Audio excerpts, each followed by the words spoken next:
Hi there, and welcome to Be a Global Citizen, the podcast that explores the concept of global citizenship through the lens of value-creating education. My name is Scott Bauer, and I'm a SOCA researcher and educator. I hope you find the discussions, stories, and insights on this podcast to be valuable and inspiring as we strive to become global citizens who are committed to living a contributive life. Enjoy.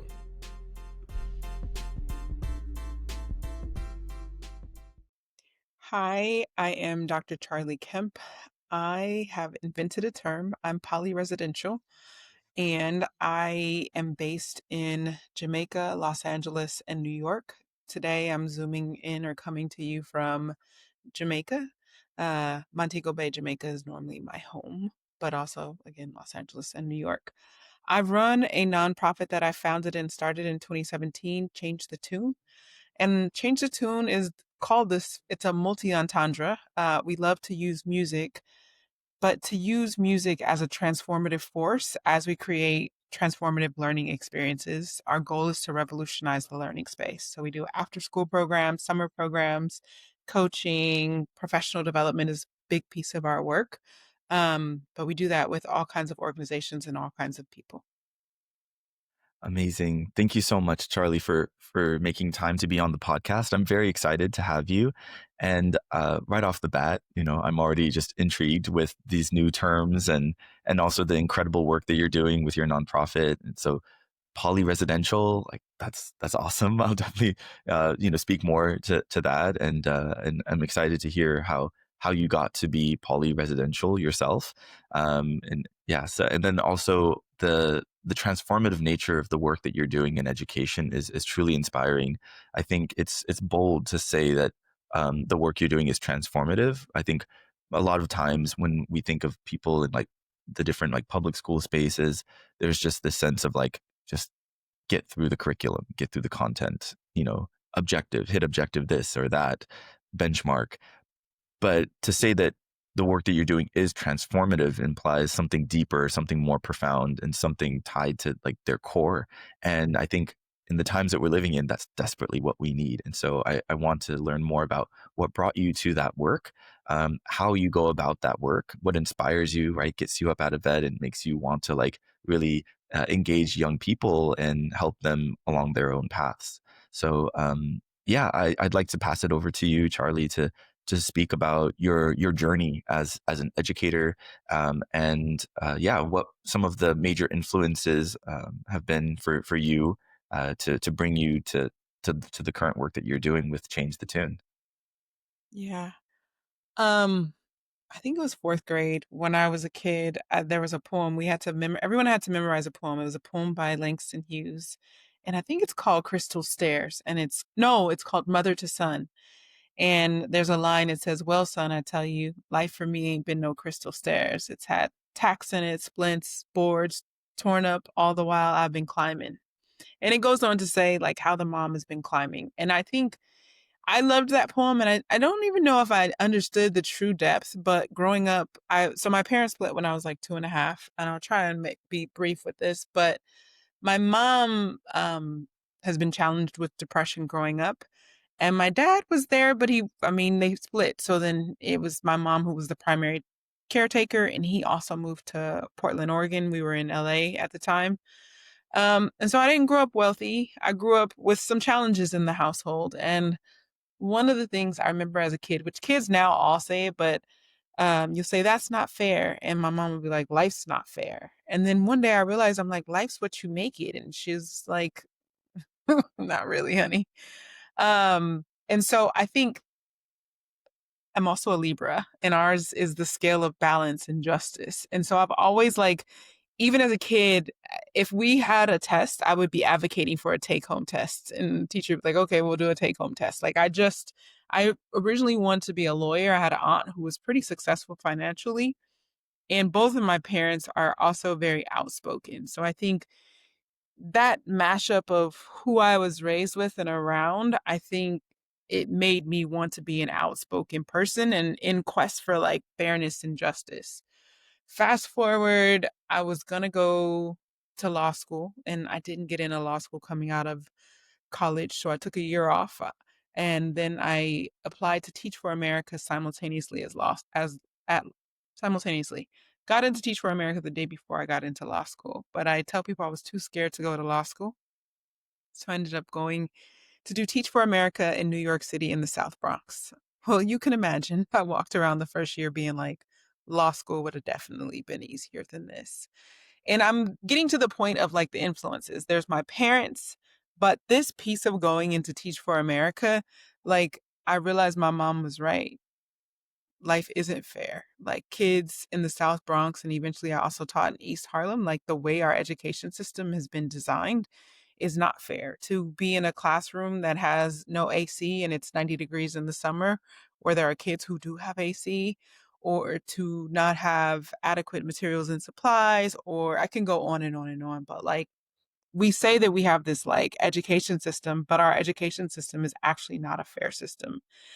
And so fast forward, I taught for 5 years and I learned that it wasn't fair, but I really wanted to make it fair. So I started doing different things in the classroom. And so I think those are some of the foundational pieces for me that wanted me to. I left the class and went to business school to start my own org. I didn't know who, what, when, where, how, but that's kind of how I got here.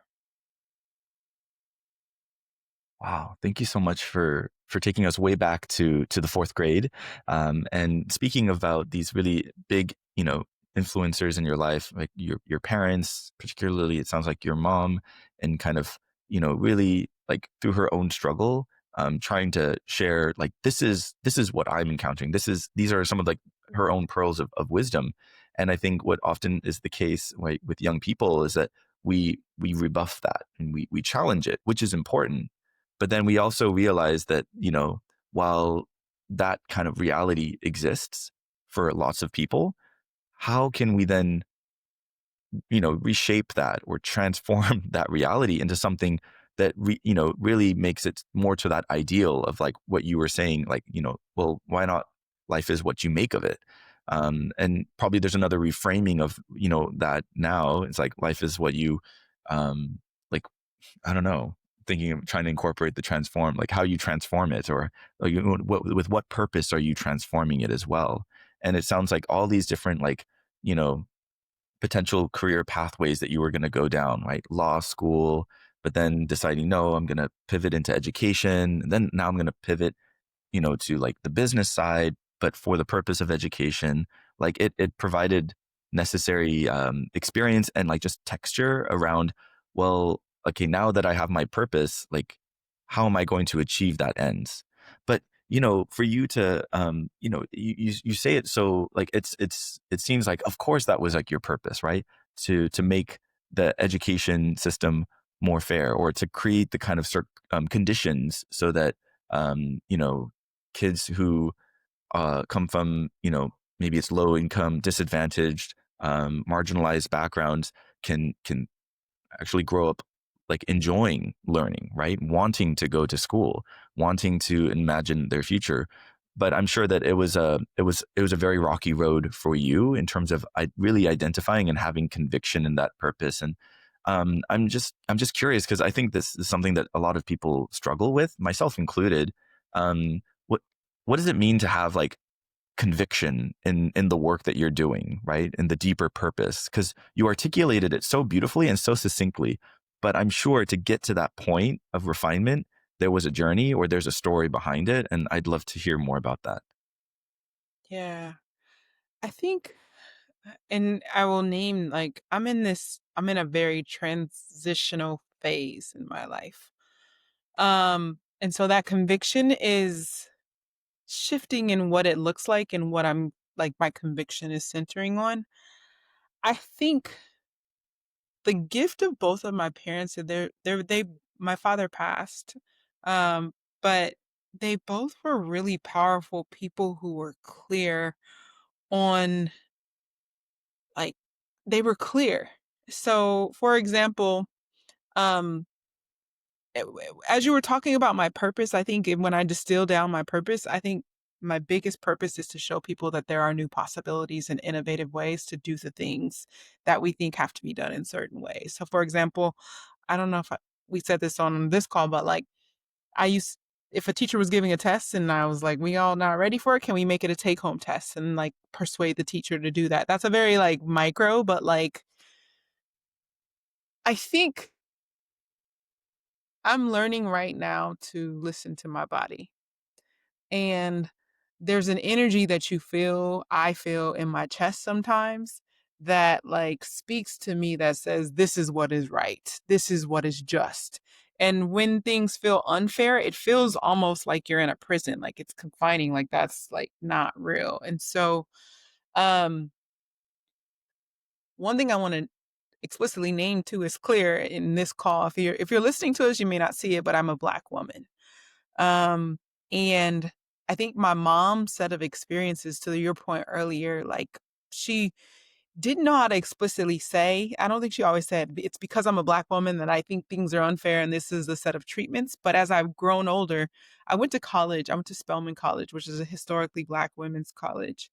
And we're taught a lot around how society is developed, the systems, the structures, how race impacts that. So I think that was one of the initial places, which a book we read, you probably are familiar with, is Pedagogy of the Oppressed. That was like the first book we read when we get there in this class called African Diaspora in the World. And it's written by Paulo, I always mispronounce it. He's Brazilian, Freire. Yeah, Freire.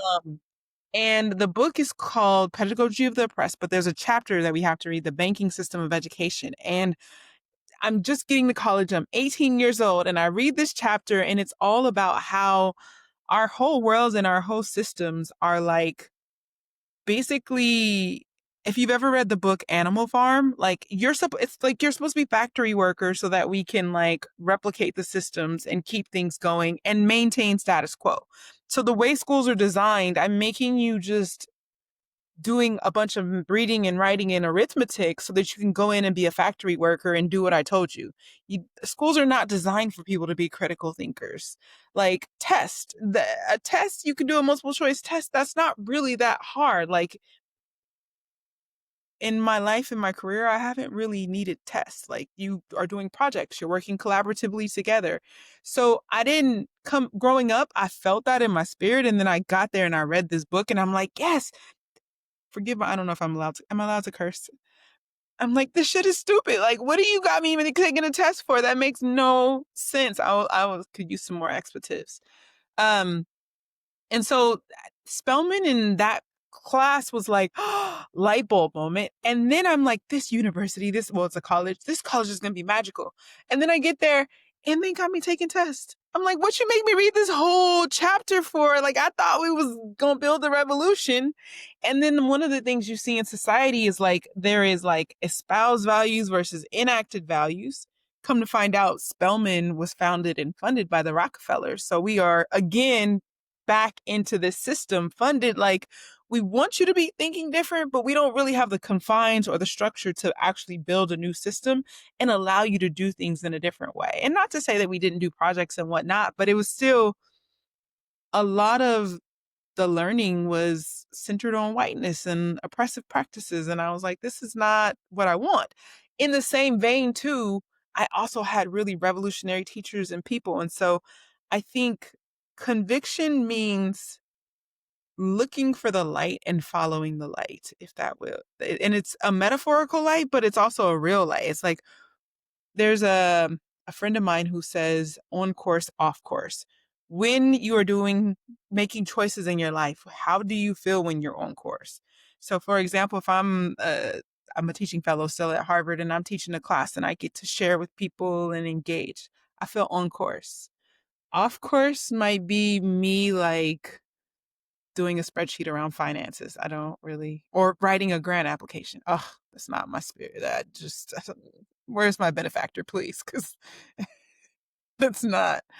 But coming back to your point around like conviction, it's getting clear on what does liberation and freedom look like for all people, and then like chasing that, giving that. Like I'm always thinking about not just myself, but connecting it to all and like making it fair. How do we make things fair? And then also recognizing I'm old enough and experienced enough to know that now I'm biased. I have a set of privileges that when I think things are fair, there are others who think they're not, and I need to be able to listen and be open. So I hope that answers. Oh, yes, most definitely. And thank you so much for Charlie for really like wrestling with that, because it is a like the word conviction. I don't think people just walk up on the street and just ask you like, what is your conviction in life? And like, and for you to like, treat it with that seriousness of like really thinking like, yeah, where as you said, like you're in a period of transition, or this just kind of deeper reflection on like, how are you, like in this process of like growth, right? Of like building atop this foundation, building, upon the legacies, right, of those who came before you. You talked about your parents, both of them being very outspoken and very bold and direct. And and I think that, really understanding how that is such an incredible gift, right? That I think people really seek clarity through that kind of direct form of just telling you this is what it is, and not just for the sake of trying to like tell you that they're right, but it's more of like cutting through, I think, a lot of different layers. I think of like bureaucracy maybe, or just of like kind of like wishy-washy, what do you really mean? And I think that that's very important to really make progress, to advance, and like what are these new possibilities that you're talking about. um and the conversation that you had about this incredible learning from like this particular chapter in pedagogy of the oppressed. I think that to cultivate like the critical mind is so important. But oftentimes then from there's like this kind of like horizon, right, of like like this new vantage point of like, wow, what a view. I see all these inequities. I see all of these things that are wrong, these injustices.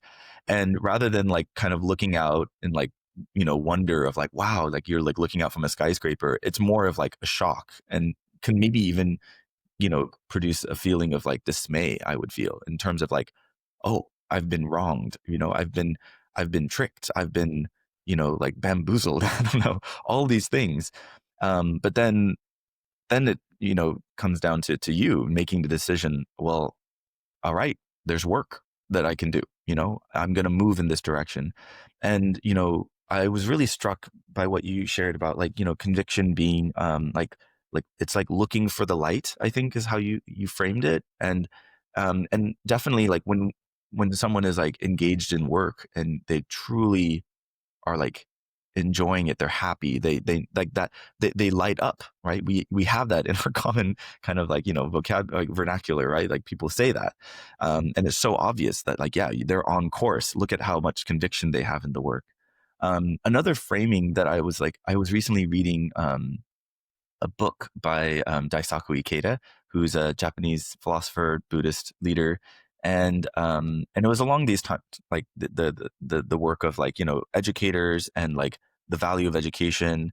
And instead of conviction, like he was using the word like when someone's engaged in their studies, they need to have passionate commitment. So maybe it's like a different framing, but it's something that maybe, in this transition period, like I offer up to you as like something where like, it's not like hopping from one thing to another. I feel like commitment is still a through line that we can say with like genuine authenticity, but the conviction thing gets to like that deeper like light that emerges that is also really hard to pin down. And I don't know, you have any thoughts about that? Yes. So in Teach for America, I don't know if it was the actual mission, but it's relentless pursuit of excellence. And I used to, as a teacher, make my kids say, like, we are here for relentless pursuit of excellence. One of the other things my father growing up used to tell me is you can do anything you put your mind to. So imagine my mom being like, life's not fair, but my dad being like, you can do anything you put your mind to. Talk about the balance of that. But I do believe that but so then there's the tension of both, but I think I err on that I can do anything I put my mind to. Um, and so when we talk about relentless pursuit of excellence, I had a parent once who said, you act like our kids are going to be president of the United States. Like you're so, and I'm like, you're damn straight. I do. Like, because there's a like a meme or a quote. It's like, what if the cure for cancer is trapped inside a child who doesn't have access to high quality education? Like to me, any, and that I can do anything I put my mind to. I believe that any individual, that's like at my core, that relentless pursuit of excellence. I believe that every individual can be excellent, and it's not defined by what I define excellence by. It's defined by like what's your passion and your vision and your mission, and like you can realize that with adequate support. I think another book is Outliers, and it talks about like it's not just like people are like, "Oh, I'm successful and I'm a Black woman." Forgive my French. You're a fucking outlier. Like if we look at the system and the numbers, it's not the same. And not that every successful Black woman is an outlier, but like if we look at the numbers and we look at fairness, there are constraints and also structures that allow people to get to where they need to be. And maybe we should cut out the French because I don't know if kids will listen to this, but I think there are a set of conditions that make people successful. For example, in our after school program, we always feed kids and we feed our staff because you come in and the school food sucks. So I know that you need to eat and I know you need to be satiated. We do mindfulness and we do that in most of our trainings too. If we're working with people, we want to make sure they're fed. If we're working with people, we want to ground them because the world right now is a hot mess. And like, we need to come together and ground ourselves. And so coming back to your point around like conviction, it's almost like the inalienable rights we have in America, which are questionable here. But like there are things that we as humans should have, and part of that is we should be able to thrive. And so that's the conviction for me. How do we all listen to this song? I think it was Cardi B, Best Life. Like I want to live everyone should be able to live their best life. And that's the conviction right there. Wow, I love that. Thank you so much for sharing. And I also feel like on top of that conviction, it comes from what I'm gathering is that there's like this belief, this like unwavering belief in the potential of each student of yours, each learner, to become that next big leader, right? That the next world-class researcher who discovers the cure for cancer.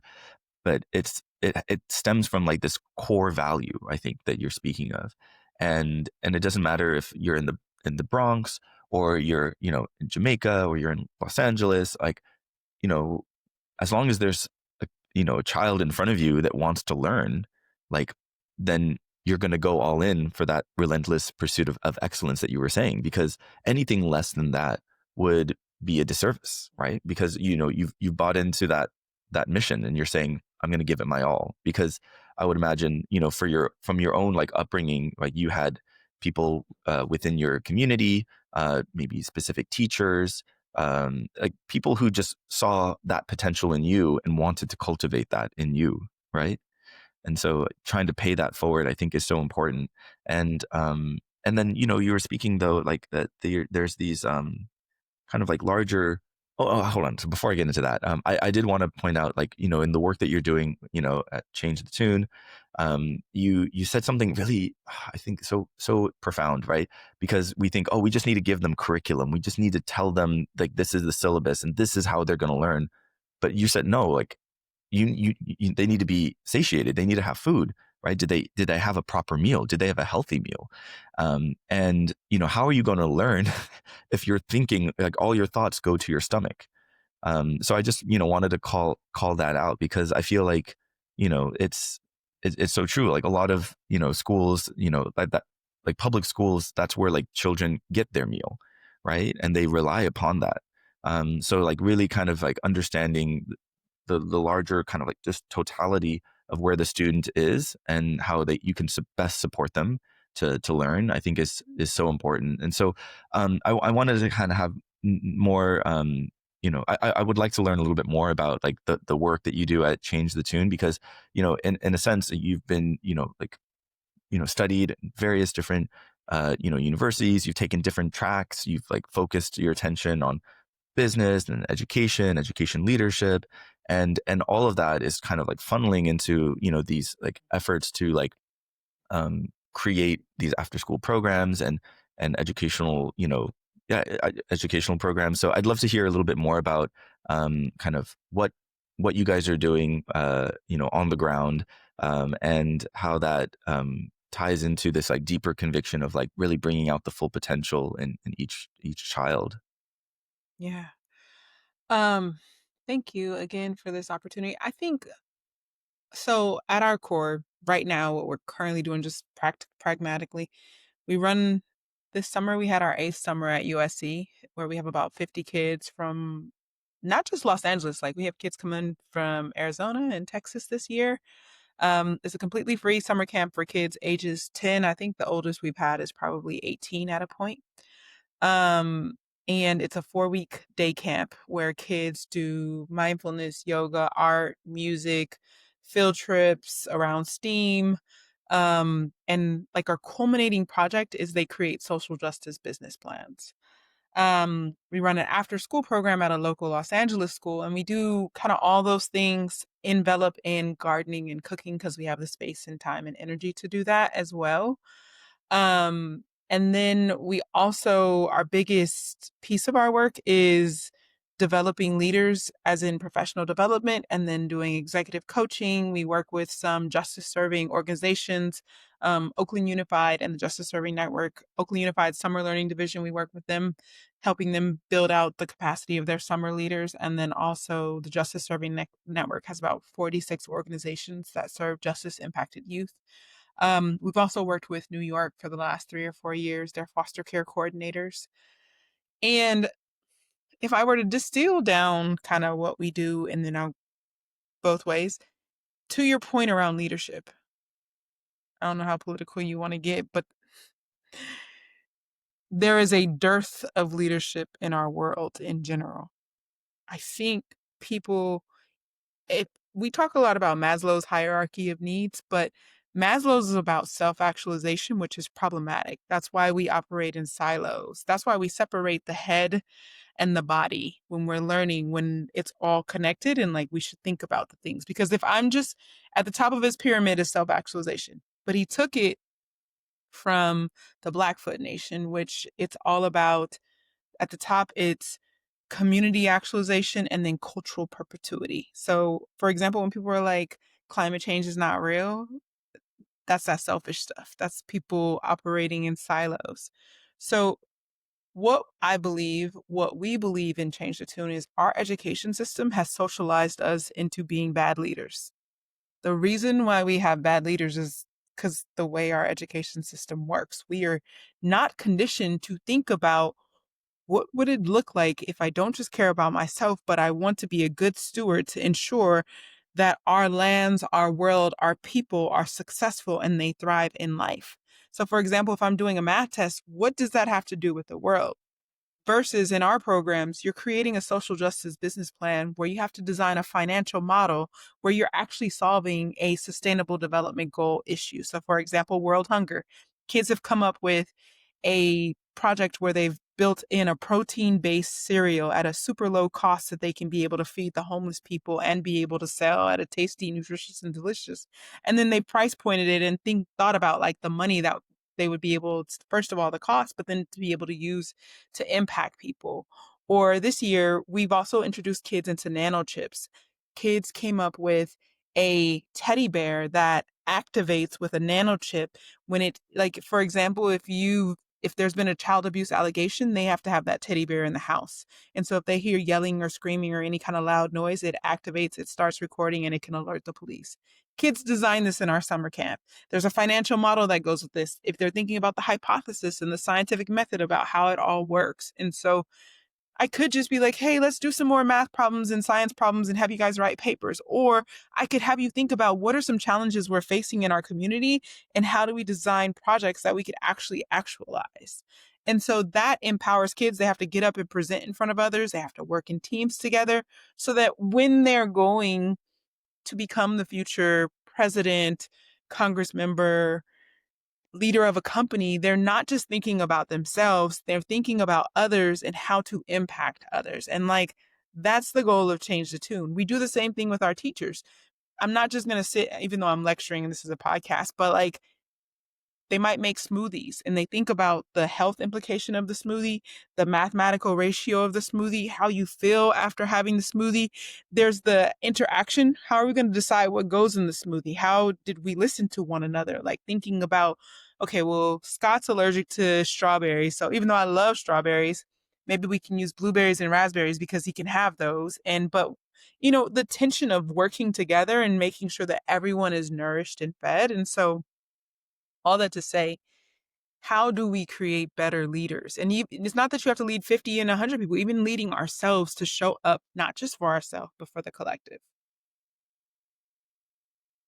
Wow, that's that's so amazing. You're doing incredible work, and I'm so inspired by what you were sharing about really thinking of like the next generation of leaders, and then giving young people the opportunity, but also giving them the full like respect and credit from their efforts. That like, hey, you can create valuable projects that impact your community right now, and I find that with like a lot of schools, we don't really stop to ask them like, hey, what are you seeing in your community that you want to transform? We're just having them come into the class, and then it's that lecture. It's that, hey, this is the agenda. This is what you need to do. This is going to help set you up for the future, when no one knows the future really is. But I think that there's like this core, um, maybe it's a core principle that I feel like you're articulating in terms of like understanding one's impact and having that rooted in community in a very selfless way, right? In a way, yeah. You said two key words, agenda. There are agendas for the future, but I believe in co-constructing. And so to your point, we can have an agenda for the future, or we could co-construct the future that we would want to be able to see, which is really what I want kids to be able to do. Like, how do we, yeah, there's an agenda and there's a program that's broken and not designed for all. Let's push that aside. What do we want to see and how do we do that? And Hmm. adults too. It's not just kids. It's getting adults to see that there are multiple ways in which we can do learning. There are Mm, multiple ways to connect with youth. There are multiple ways they can lead themselves and work together with each other. true, definitely. And this work that you're doing, it just, I feel like there's so many like connections with the concept of global citizenship, and I kind of wanted to ask your thoughts if this is a term that you think about, or that you've yeah, like kind of implemented in a very kind of like intentional way with your programming. Because even just from like what you've already shared, I'm like my head is like buzzing with all these different things. But I'm wondering if that was like front of mind, or if that's something that you like later kind of realized like, oh, I can incorporate this concept more. I'm just kind of curious like where that concept lands with you. So hugely. One, I'll say the core of our program since we've started has been the United Nations Sustainable Development Goals. And if you're not familiar with them, say what you will about the United Nations. I have no, like, I'm not even getting into that. I think the goals are a great set of tools that can be used as structures to be able to build collective um, solutions, structures, projects, programs. So, for example, eliminating poverty, world hunger, life on land, climate change. These are goals in the Sustainable Development Goals. So, when our kids are thinking about what problems they want to solve, they're not thinking about only local problems. These are global problems that they're thinking about. That's one piece of it. Two, we've run programs in the Bahamas. We've done, I think, 5 years of a summer camp in the Bahamas. And this year we ran a teacher workshop. We're moving a little bit more with our partners into some teacher workshops. I did my residency with Southern New Hampshire University Global Education Movement. And we started an incubator and an accelerator that we ran for a year, where we worked with refugees in Kenya, Malawi, South Africa, Lebanon, and Rwanda. Um, our work, I'm living in Jamaica right now, and I just want to call out like the hurricane category 5 that came through and ravaged Jamaica is not Jamaica's problem to solve. If we talk about climate justice and like the campaign for how we show up just as individuals with plastics and paper and like how we care for this earth, that is global work. And the kids in LA, we'll be working on projects to support Jamaica.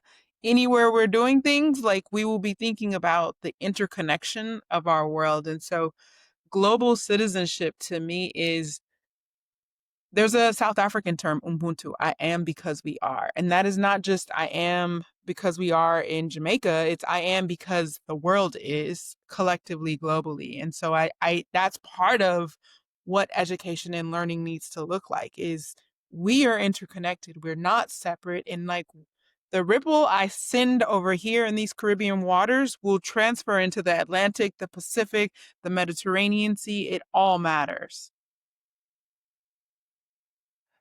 I couldn't agree with you more. And thank you so much. The work that you're doing truly is, not only coast to coast within the US, but also international. And it sounds like it's just kind of continuing to build, right? With new projects, new initiatives. And maybe a follow-up question that I have is like, in terms of like, your students in Los Angeles, thinking about the students in Jamaica and building projects specifically for them. Maybe it's, in terms of disaster relief because of the hurricane, that might be something more kind of, relevant and top of mind. But like, are there opportunities for them to like actually connect with the other group of students? And is there like a component of like, I don't know if it's visiting them or if, if that's not possible, connecting, virtually? And like, I'm just wondering like what the role that friendship plays in this and how you approach friendship. Yeah. I think those are great ideas, concepts. I'll say a couple of things. During the pandemic, we ran our Los Angeles and the Bahamas summer camp online at the same time. So kids were all in one cohort together, and it was beautiful and magical. And then the pandemic went away and we went in person, and it was a lot harder to bring them together, which is, again, the human piece. So that is something on me that I'm consistently thinking about. Also in our incubator accelerator that we ran during the pandemic, it was people in Kenya, Malawi, South Africa, all on one call together. Um, we're thinking about the ways in which we can connect them together. I think I mentioned to you, I'm in transition. And so part of my challenge as a leader is to figure out how to empower and equip people to do things beyond me. My hope, one of my dreams of the future, is to build a retreat space for kids and teachers. Might not be under Change the Tune, but in my next iteration of work. And so I think there will be a lot more opportunities when we build our own physical space to bring people together across the globe.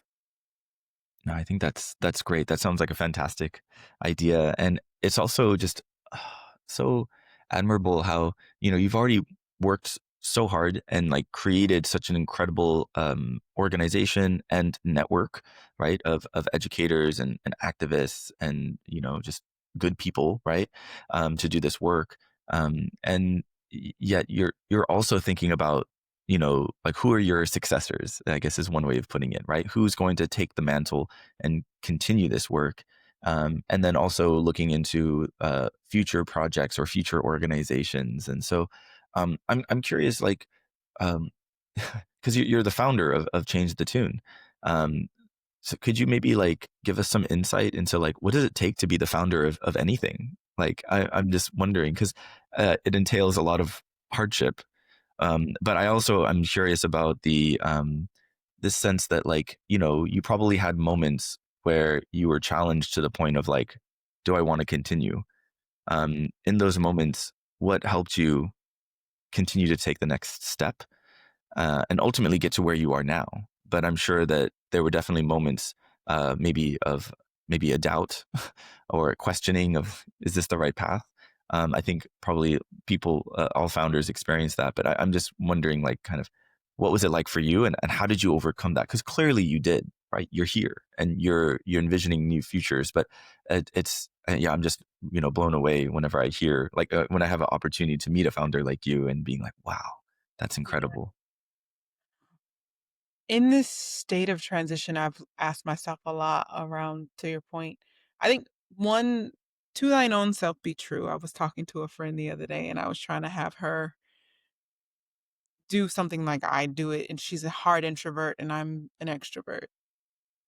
One of my gifts in knowing myself, I've called it now a constellation, but to your point, I have co-conspirators and people who I go and I consult with and I talk to. And so when I started Change the Tune, I would go to Scott and say, Scott, here's what I'm going to do.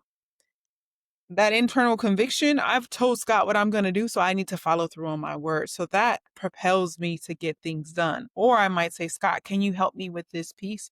And then you and I are working on these pieces together. So Change the Tune is kind of, I've had many, like, for example, when I got to Harvard, or just me, I had started Change the Tune before I went to the doctoral program. I probably had like 4 people help me write my essay to get in, like, full stop. Like, by the time I got done, I was like, this is my story. Oh, this sounds very polished and very nice. It's my story, my genuine story, but like grant applications, there's a Maya Angelou amazing video. It's like 2.5 minutes. And the thing is, put a rainbow in someone's cloud. And she says when she goes on stage, she brings her ancestors and she says, come with me, I'm going. And so for me, the way I, as a founder, have gone forward is to bring people with me, to not do it alone. Although I feel like I'm the core in doing a lot of it, I've never done any of it alone. And I'm very, very clear on that. Like, I've had my community give money. When we first started our after school space, there's a cafe in LA. It's called Aura Cafe. They gave me space and free food for kids. They literally have food and they would allow us to cook upstairs, like tacos, like a whole other smell inside their restaurant with the kids. Like, who? But that's the gift of bringing people along with you. And so even as I go forward, I think is bringing people along. The other piece I'll say as a founder that I've had to realize that's critical for us right now is like, I need to learn to like give more to people. Like, if this doesn't live and I can't, like, at one point my blood pressure started to go up. I had gained a lot of weight, like things were rough. And I have learned though, to this point, like, I'm very heady, so I carry a lot in my head, but then it manifests in my body. But if you're not taking care of your body, then eventually your head starts to like erode, if you will. And you get less clear and you're not doing the things. And so learning to balance and release to others, like, and it doesn't have to, I think the other thing as a founder that I'm getting into is it doesn't need to look, though I'm the visionary, doesn't have to look like the vision. Did it get done? That's really a bigger question. And figuring out, I think the gift of another gift I have is identifying people's gifts. Oh, you're good at this? Okay, well, then you do this. You're good at this? Then you do this. And also holding people accountable. You said you're going to do this. Tell me why didn't get done, or help me understand, like, this is what and then also learning when to cut your losses and like, this isn't a fit. You don't want to be a part of the movement. Okay. Not everybody can't always go. I want everyone to go, but like time and space and place, like somebody might not have the energy or the capacity. Wow. Thank you so much. That was like super insightful and super honest as well. I appreciate that. And it's just so evident that, part of, I think this, what it takes to be a founder. And this is coming from your own lived experience, but it sounds like a high level of integrity is important. Courage in terms of believing your vision, but also wisdom in knowing that it's not going to be necessarily that full vision as like your whole imagination, was kind of like taking you, but that, you need to like go along with others, right? And build this sense of camaraderie, right? There's a song called Better Than I Imagined. I had a friend, April, in my program. When you lean on your own understanding, you're limited in sight. But if I'm able to bring in Scott's piece, if I really get honest with myself, it's better than I imagined. But if I just stay with myself, then it's limited. And what I want to create is like a mosaic, which is not just this narrow view. So I just want to name that too. As a founder, you need to understand that like true change does not come from the single vision of one. Wow. I love that.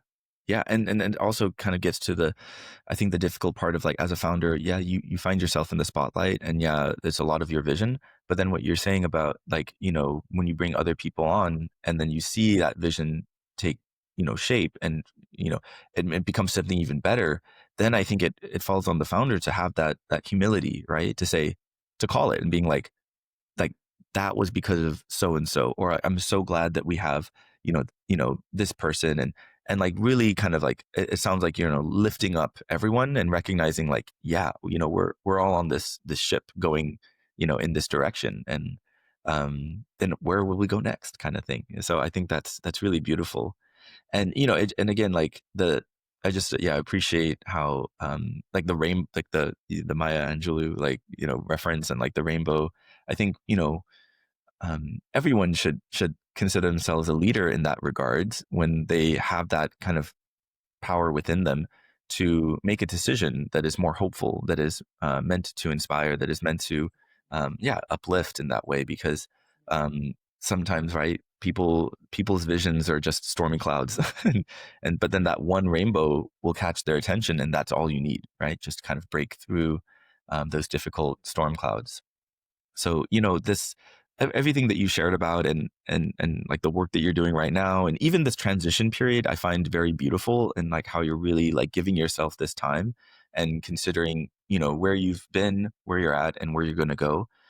It's just it's really powerful stuff, and it's rooted in change, and making transforming the world into a better version, and one where like future generations can thrive. I'm just thinking back to like the beginning of the conversation, when you were sharing about your mom saying life's not fair. Have you had any recent conversations with your mom in regards to the work that you're doing, and do you think do you think that maybe she's changed her tune a little bit, or has she given? I'm sorry, I'm just saying, but like, or any like other pearls of wisdom that she's offered? But I'm sure she's undoubtedly proud of the work that you're doing. But I'm just curious, like, because like it sounds like you two were kind of coming at it from there's that tension that you mentioned, right? Yeah. So I'm just kind of wondering where she's at. I think so. Yeah, I talk to her all the time. We don't talk about specifically the life's not fair. I think for better or worse, I think there's a level of rigidity in everyone. And like when you're a founder and you have this conviction, like you're like, this is right, this is wrong. And I think what she's shown me in life, like you watch people's experience and people don't always do people well. So I've seen my mom like be friends with someone or like something happened in the family and it's not the kindest, warmest, and yet she still loves and cares for people. And I think the greatest lesson in the fairness is like it's not even about fairness. It's actually about love and like caring for one another, and understanding the complexity, which I have a New York dad and he said something similar to me recently. And it's like, it's really grounding and rooting yourself in love. And life's not gonna be fair, but like you get to choose how you show up in fairness, if you will.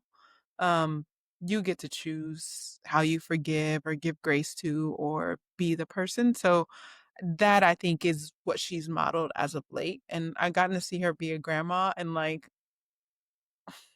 she's a whole nother person. So it's fun because the complexity of humans. Also, we get to change.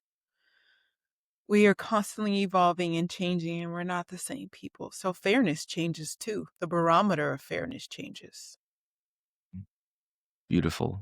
I love that these lessons learned from those closest to us. The message about like being rooted in love, I think is so profound, and the fact that people can change, especially I think with our parents. We're closest to them, and so we think we know them best, but that we put them in these boxes, and then we realize, well, maybe the rigidity that we see in them can also reflect back certain aspects of ourselves.